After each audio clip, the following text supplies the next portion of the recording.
Hello everyone, स्वागत है आप सबका अपने इस YouTube चैनल टेक्नॉन्टेक कॉर्नर में। आज हम आप सबके साथ भौतिक विज्ञान से जुड़े कुछ बहुत ही महत्वपूर्ण जानकारियां प्रश्नोत्तर के रूप में शेयर करने जा रहे हैं, जो कि कॉम्पिटिटिव एग्जाम्स के लिए बहुत ही सहायक सिद्ध होंगी। तो आइए शुरू करते हैं अपने जानकारी से भरे इस सफर को इस वीडियो के माध्यम से। हमारा पहला प्रश्न है, ब्लैक होल अंतरिक्ष का एक पिंड है जो किसी प्रकार के विकिरण को बाहर नहीं आने देता। इस गुण का कारण क्या है? ऑप्शन ए बहुत छोटा आकार, ऑप्शन बी बहुत बड़ा आकार, ऑप्शन सी बहुत उच्च घनत्व, ऑप्शन डी बहुत अल्प घनत्व।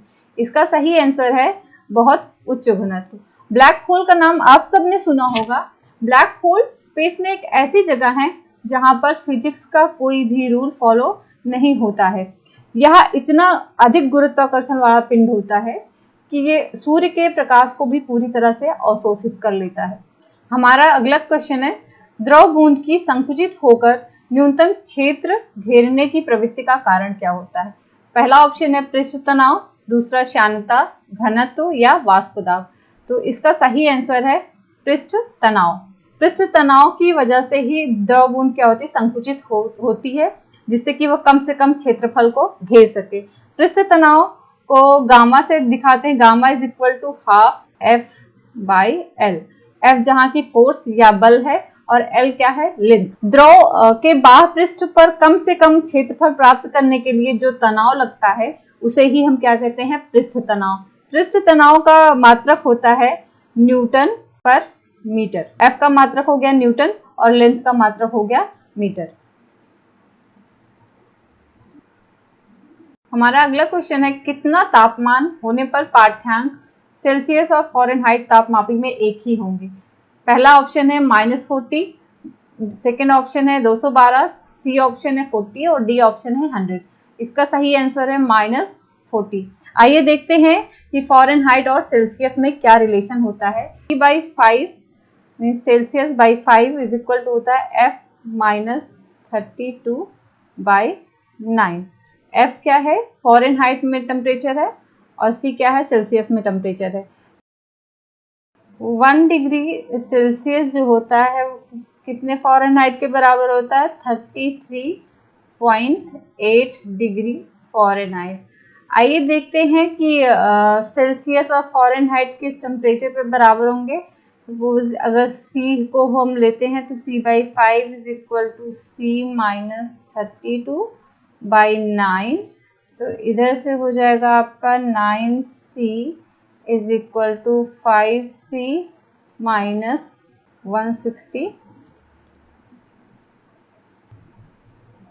यहाँ से आ जाएगा आपका 4C इज इक्वल टू -160। तो C is equal to -40 means -40 degree पे आपका सेल्सियस और फ़ारेनहाइट क्या होगा, दोनों इक्वल होंगे। नेक्स्ट क्वेश्चन है हमारा, खतरे के संकेतों के लिए जो लाल रंग का प्रयोग ही क्यों करते हैं? तो इसका पहला ऑप्शन है इसका प्रकीर्णन सबसे कम होता है, आंखों के लिए आरामदायक होता है। थर्ड ऑप्शन है इसका सबसे कम रासायनिक प्रभाव होता है। डी ऑप्शन है हवा द्वारा इसका अवशोषण सबसे कम होता है। तो इसका सही आंसर है इसका प्रकीर्णन सबसे कम होता है। प्रकीर्णन मतलब फैलाव, या इंग्लिश में इसको कहते हैं स्कैटरिंग। इसका मतलब होता है फैलाव। तो जैसा कि आप विबग्योर का नाम आप सबने सुना होगा, V फॉर वॉयलेट, वॉयलेट मतलब बैगनी रंग, और R फॉर रेड, रेड मतलब। तो V जो आपका कलर होता है वॉयलेट, वॉयलेट कलर जो होता है बैगनी रंग, इसका तरंगदैर्ध्य सबसे कम होता है, और रेड यानी लाल रंग का तरंगदैर्ध्य सबसे अधिक होता है। तरंगदैर्ध्य सबसे अधिक होने के कारण यह वायु के कणों के संपर्क में आने पर भी बहुत कम प्रकीर्णन करता है, या लगभग ये सीधी रेखा में चलता है। इसीलिए इसका प्रयोग खतरे की संकेतों के लिए किया जाता है। हमारा अगला क्वेश्चन है, महासागर में डूबी हुई वस्तुओं की स्थिति जानने के लिए निम्न में से किस यंत्र का प्रयोग किया जाता है? Option A audiometer, option B galvanometer, option C radar, option D sonar. इसका सही आंसर है सोनार। सोनार का फुल फॉर्म होता है sound navigation and ranging sonar एक ऐसी तकनीक है जिसके द्वारा हम जल के अंदर संचार करने तथा जल के अंदर या उसकी सतह पर वस्तुओं का पता लगाने के लिए करते हैं। इसमें पराश्रव्य तरंगों का प्रयोग किया जाता है। हमारा अगला प्रश्न है, ध्वनि तरंगे किस माध्यम में चल सकती हैं? ऑप्शन ए है निर्वात में चल सकती हैं, ऑप्शन बी है केवल ठोस माध्यम में चल सकती हैं, ऑप्शन सी है केवल गैसों में चल सकती हैं, ऑप्शन डी है ठोस और गैस दोनों माध्यम में चल सकती हैं। तो इसका सही आंसर है ठोस और गैस दोनों माध्यमों में चल सकती हैं। ध्वनि तरंगे वे तरंगे होती हैं जिसकी आवृत्ति 20 हर्ट्ज से लेके 2000 हर्ट्ज तक होती हैं। ये एक यांत्रिक तरंगे हैं जो कि हमारे कानों द्वारा सुनी जा सकती हैं। ये 3 प्रकार की होती हैं, श्रव्य तरंगे, अवश्रव्य तरंगे और पराश्रव्य तरंगे। हमारा अगला प्रश्न है, प्रकाश की गति न्यूनतम होगी जब वह गुजरता है। पहला ऑप्शन है वायु से होकर, दूसरा ऑप्शन है जल से होकर, सी ऑप्शन है कांच से होकर, डी ऑप्शन है निर्वात से होकर। तो इसका सही आंसर है कांच से होकर। मीन्स जब प्रकाश कांच से होकर गुजरती है तो उसकी गति सबसे कम होती है। वायु में उसकी गति लगभग 3 × 10⁸ मीटर प्रति सेकंड होती है। जल में 2.25 × 10⁸ मीटर पर सेकंड होती है। कांच में 2 × 10⁸ मीटर पर सेकंड होती है और निर्वात में 3 × 10⁸ मीटर प्रति सेकंड होती है। हमारा अगला प्रश्न है, पास्कल इकाई है किसकी? आर्द्रता की, दाब की, वर्ण की या तापमान की? तो इसका सही आंसर है दाब की। पास्कल जो है वो दाब की एसआई यूनिट है। इसको न्यूटन प्रति मीटर स्क्वायर से भी लिख सकते हैं। दाब का फॉर्मूला होता है दाब बराबर फोर्स अपॉन एरिया या बल बटा क्षेत्रफल। दाब की और यूनिट्स बार व टॉर भी हैं। हमारा अगला प्रश्न है, किसी वस्तु का भार उस समय न्यूनतम होता है जब उसे रखा जाए। पहला ऑप्शन है उत्तरी ध्रुव पर, दूसरा ऑप्शन है दक्षिणी ध्रुव पर, तीसरा ऑप्शन है विषुवत रेखा पर, चौथा ऑप्शन है पृथ्वी के केंद्र पर। इसका सही आंसर है पृथ्वी के केंद्र पर। जब वस्तु को पृथ्वी के केंद्र पर रख दिया जाता है तो वस्तु का भार न्यूनतम हो जाता है। किसी भी वस्तु का भार पृथ्वी के केंद्र पर 0 होता है और ध्रुवों पर, क्योंकि पृथ्वी के केंद्र पर गुरुत्वाकर्षण बल का मान 0 होता है, ध्रुवों पर वस्तु का भार भूमध्य रेखा की तुलना में अधिक होता है। हमारा अगला प्रश्न है, ध्वनि की गति सबसे तेज किसमें होती है? ऑप्शन ए है जल में, ऑप्शन बी है वायु में, ऑप्शन सी है कांच में, ऑप्शन डी है ग्लिसरीन में। इसका सही जवाब है कांच में। ध्वनि की गति उन चीजों में सबसे ज्यादा होती है जिनका घनत्व सबसे अधिक होता है। तो जल, वायु, ग्लिसरीन के अपेक्षा कांच का घनत्व जो है वो सबसे अधिक होता है। हमारा अगला प्रश्न है, चर्म रोग के उपचार में प्रयोग किया जाने वाला रेडियो आइसोटोप कौन सा है? रेडियो सीसा, रेडियो कोबाल्ट, रेडियो फास्फोरस या रेडियो आयोडीन? इसका सही जवाब है रेडियो फास्फोरस। रेडियो फास्फोरस को P32 से रिप्रेजेंट करते हैं। यह स्किन कैंसर का पता लगाने तथा उनके उपचार में प्रयोग होता है। यह बीटा किरणें देता है, गामा किरणें नहीं देता। रेडियो कोबाल्ट को C60 से रिप्रेजेंट करते हैं। यह ट्यूमर के उपचार में प्रयोग किया जाता है तथा यह गामा किरण का विकिरण करता है। रेडियो आयोडीन को I131 से रिप्रेजेंट करते हैं। थायराइड के कार्य की जांच करने तथा उसके उपचार के लिए रेडियो आयोडीन का यूज किया जाता है। हमारा अगला प्रश्न है, कृत्रिम सैटेलाइट के अंदर जो व्यक्ति बैठा रहता है वो भारहीन महसूस करता है क्योंकि पृथ्वी के आकर्षण का बल, ऑप्शन ए उस स्थान पर 0 रहता है, ऑप्शन बी चंद्रमा के आकर्षण के बल द्वारा संतुलित होता है, ऑप्शन सी अभिकेंद्र बल के समान होता है, ऑप्शन डी सैटेलाइट के विशेष डिजाइन के कारण प्रभावहीन होता है। तो इसका सही आंसर है सी, अभिकेंद्र बल के समान होता है। अभिकेंद्र बल वह बल होता है जब कोई सैटेलाइट या वस्तु पृथ्वी के चारों ओर चक्कर लगाती है तो उस वस्तु पर पृथ्वी के केंद्र की ओर एक बल कार्य करता है, जिसको कहते हैं हम अभिकेंद्र बल।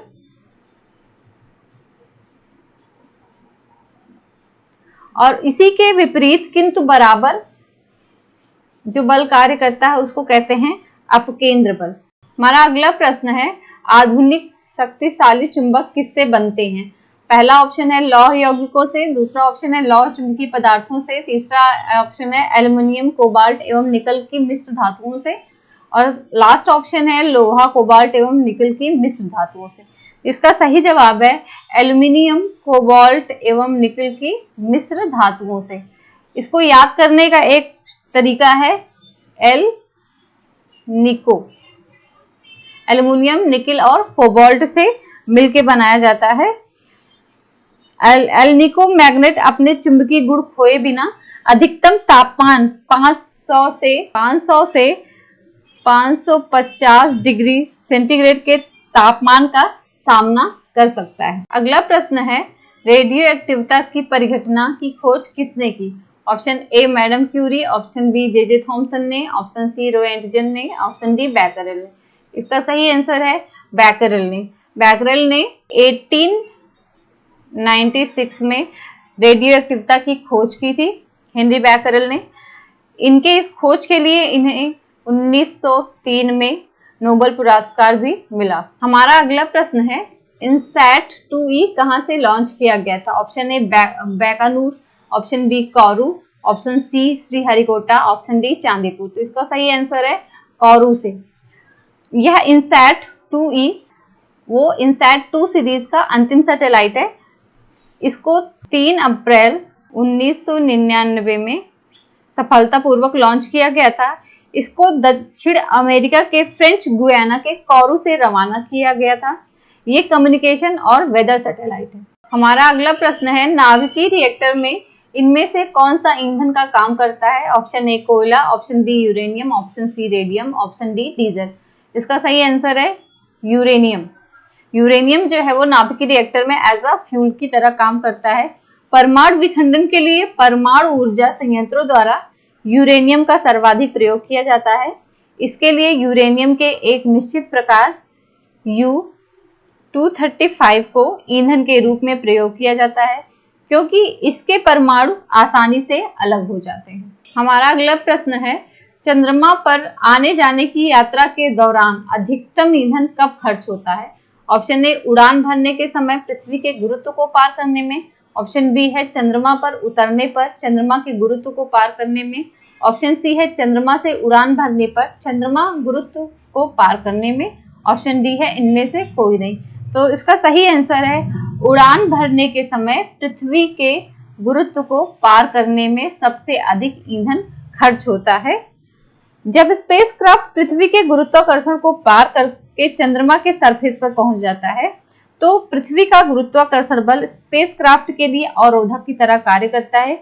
इसलिए स्पेसक्राफ्ट को अधिक एफर्ट लगाना पड़ता है, जिससे अधिक ईंधन का दहन होता है।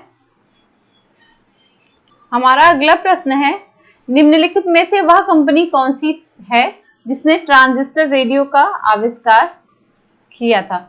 पहला ऑप्शन है सोनी, ऑप्शन बी है पैनासोनिक, ऑप्शन सी है सैमसंग, ऑप्शन डी है टेस्ला। इसका सही आंसर है ए सोनी। अगस्त 1955 में टोक्यो टेलीकम्युनिकेशन इंजीनियरिंग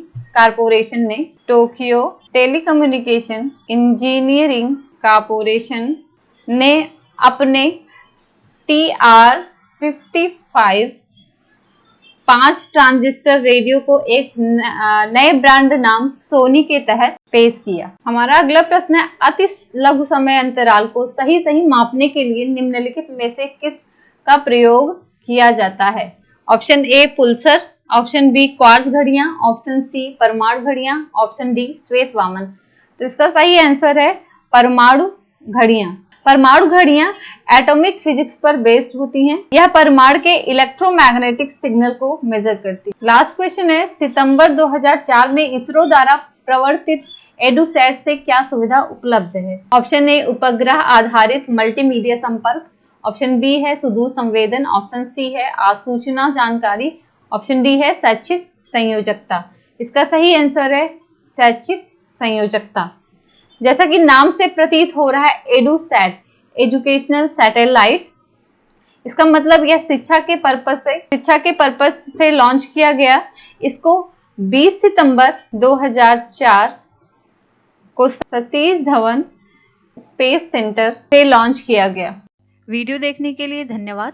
उम्मीद है मेरा यह एफर्ट आप सबके ज्ञान के भंडार को बढ़ाने में सहायक हुआ होगा।